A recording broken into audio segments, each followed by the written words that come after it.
สบายดีทุกคนสบายดีมื้อนี้บรรยากาศฝนตกดินพี่น้องเฮาสิได้ปิดร้านตัดผมพี่น้องเอ้ยไปมัดแขนครูอยู่โรงเรียนพุ่นแหละเพราะว่าครูเพิ่นนั้นเพิ่นพักผ่อนกินบำนาญแล้วพี่น้องแล้วเพิ่นเชิญไปมัดแขนเพิ่นพี่น้องเอ้ยเพราะเนาะแต่ว่าจังได๋ก็อยากพี่น้องไปเบิ่งนำกันเนาะอยู่โรงเรียน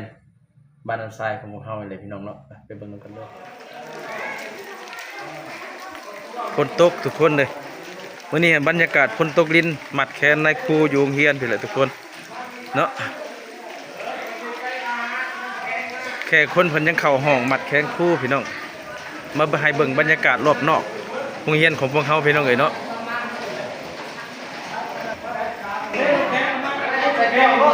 ตอนนี้บรรยากาศอยู่โรงเรียนพี่น้องเอ้ยมัดแขนครู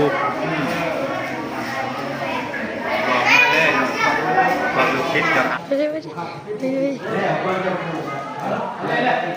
ลากได้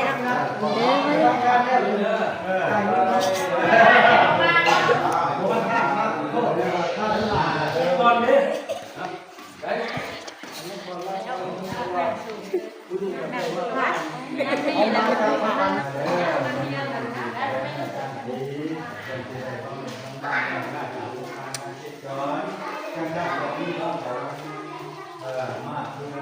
ขอความตั้งใจจงมาดีความรู้กันนี่ก็คือถ้าใช้ยมังคลามือเป็นฉันนั่งของดี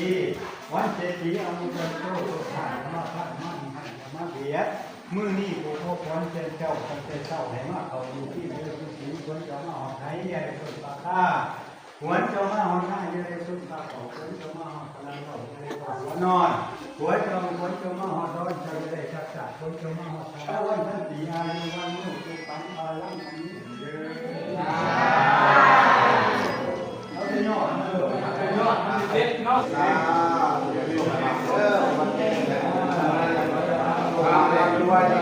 จากบ้านไม่จะแจ้งจะดูแลใช้อะไรเอาแล้วก็เล่นสองอย่างเราเล่นนะไม่ได้จอดคนไปเลยทีบอลกำลังไปแล้ว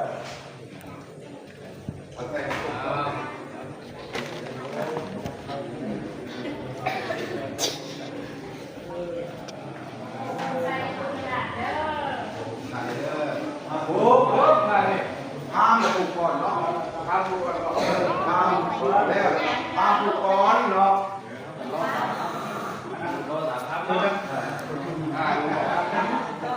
ขาดเลยก็ขาดไหนปามได้แล้วมันกล้องโอ้เพี้ยนมาทางหลังถ่ายกระทำนะครับด้วยไม่เห็นเบิร์ดเด้อไม่เห็นเบิร์ดจะเจอโซ่ลูกเลยวันมาใช้ก่อนใช้น้ำแข็งมาเที่ยวไปพุ่นน้ำแข็งใส่ปัดเลยที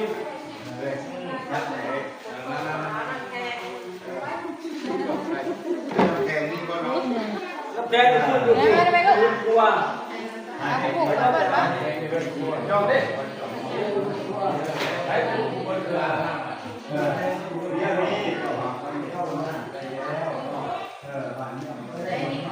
ว่าตั้งใจเขาไปกับทุกเอาผมมันจะได้ตัวหาพัดเหลือในตัวเรื่องผู้เรียนที่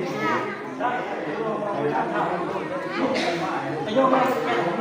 ถ้ามันคือเรื่องห้อนในนั้นในทุกชายเอาตัวนั้นอ๋อนี่เพลงอยู่งานปั๊บเอาขนาดลูกเอาขนาดลูกเลยต้องกินไก่ดิ้นไก่ต้องกิน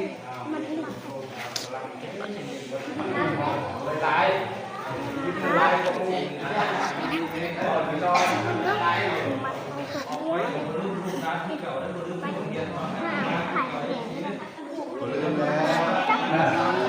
เอาไปยืนเก่าแล้วไปไม่เอาอะไรอายุที่โอ้อายุแค่ไปแล้วเลยน้อยเป็นคนแค่ลูกค้าจิ๊กเก้าว่า ข้างหลังก็แม่ก่อน เบิดคิดเอาเบิด มาแล้วคนคิดอยู่ คิดนี่ก็แม่เลย 20 ปีเนาะ ปุ๊บแก๊สแล้วดูดเอาแก๊สแก๊สเบิดเลย ผมเคยทำ